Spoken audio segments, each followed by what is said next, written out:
এক এক খেলার নাম এই পৃথিবী। সৃষ্টির অপূর্ব কোন ইন্দ্রজালিক আবর্ত নিয়ে আসে ঋতুচক্র। অদ্ভুত তার গাণিতিক পরিমা, পরম বৈজ্ঞানিকের বিস্ময়। অজানা এক চিরসারথী কালচক্রের ক্রমান্বয় অনুবর্তনে বারবার চিরন্তনের বাণী পৌঁছে দেন চিরপুরাতন ধারাপথে। ক্রমান্বয়ে ঋতুরঙ্গে জবনিকা উঠতে থাকে, আর সৃজন শোভার অনির্বচনীয়তা ধরা দেয় মানুষকে। 6 ঋতুর ডালি উপচে ওঠে তার সৃষ্টির বিচিত্র প্রকাশে। গ্রীষ্মে আসে দাবদাহী গ্রীষ্ম, জল ভারণরত বর্ষা, আসে প্রাণের শরৎ, পরিণয় ধান্যশালিনী হৈমন্তী দিন, আর তারপরে অকস্মাৎ শীতের রিক্ততা। বসন্তের পুনরুজ্জীবনে সে তো শুধুই রিক্ততার ছদ্মবেশকে ভ্রম প্রমাণের জন্য। আদিকাল থেকে বিশ্ব প্রকৃতির এই অনির্বচনীয়তার জয়গান 6 ঋতুর লহরী লীলা সূত্রে রচিত হয়ে চলেছে। মানব বুদ্ধি সীমার যার আদিতে রুদ্রদীপ্তিমান গ্রীষ্ম, আর সমাপন বিন্দুতে যৌবন দীপ্ত চিরপ্রেমিক বসন্ত। সে তার হাত বাড়িয়ে দিয়েছে পুনরাগমনায় গ্রীষ্মের দিকে। এভাবেই চলতে থাকে লীলা, বহমান এক ধারা, চিরসৃজ্যমান প্রাণের অমৃত নির্ঝর। তব পিঙ্গল যাতা হানিছে দীপ্ত ছটা, তব দৃষ্টি বন্দিত দৃষ্টি অন্তরে গিয়ে বসে। সূর্যের উত্তরায়ণে মৌনী তাপস বৈশাখের রুদ্র তপস্যার শুরু। প্রখর গ্রীষ্মের হোমহুতাসনে পুড়ে যায় পুরাতনের অবশেষ শ্যামল করুণায় জেগে উঠবে বলে। তপস্যার ভীষণ দেশে সে খুঁজিয়ে দেয় অবসাদ আর জীর্ণতার গ্লানি। দারুণ অগ্নিবাণী রে।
ধরণী হয়ে ওঠে শ্যাম সরসা।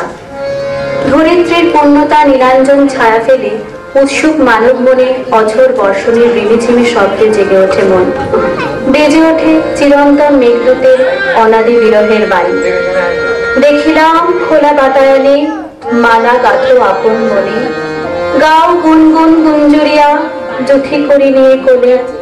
সারা আকাশ তোমার দিকে চেয়েছিল অনিমিখে, মেঘ ছেঁড়া আলো এসে পড়েছিল কালো কেশে। বাদল মেঘে মৃদুল হাওয়ায় অলোক দোলে মোর ভাবনারে।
ভরা সোনার ধানে লাগে দোলা, শারদ সুন্দরী সেজে ওঠে উৎসবের সাজে, ধরণী হয়ে ওঠে আলোয় আলোকময়। এসো গো শারদ লক্ষ্মী তোমার শুভ্র মেঘের রথে, এসো নির্মল নীল পথে, এসো ধৌত শ্যামল আলো ঝলমল বনগিরি পর্বতে। এসো মুকুটে পড়িয়া শীত শতদল শীতল শিশির ধারা, গুঞ্জরতান তুলিও তোমার সোনার মিনার তারে, বেগুন মধু ছমকারে হাসি ঢালা সুর গলিয়া পড়িবে ক্ষণিক অশ্রুধারে। সোনা হয়ে যাবে সকল ভাবনা, আধার হইবে আলা আজ ধানের খেতে।